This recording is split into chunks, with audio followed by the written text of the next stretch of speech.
చాగంటి సోమయాజులు గారని ఓ మహానుభావుడు ఉండేవాడు. ఆయనకు ఓ కూతురు ఉండేది, ఆవిడ పేరు తులసి. ఆవిడ ఒక రోజున తండ్రి దగ్గరికి వచ్చి అడిగింది, నాన్నగారు అసలు అర్థం పర్థం లేకుండా విమర్శ చేసినా అంగీకరించాలా? దాన్ని కూడా ఊరుకోవాలా? మీరు తొందరపడకమ్మా అంటారేమిటి నాన్నగారు ప్రతిదానికి అని అడిగింది.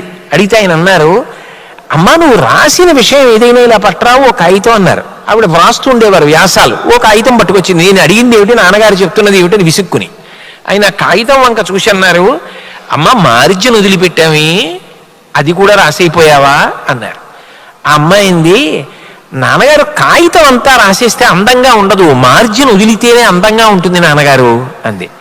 అమ్మ కాగితం మీద 10 వాక్యాలు వ్రాయవలసి వస్తేనే మార్జిన్ వదిలేవే, జీవితం అందంగా ఉండాలన్నా మార్జిన్ వదలాలమ్మా.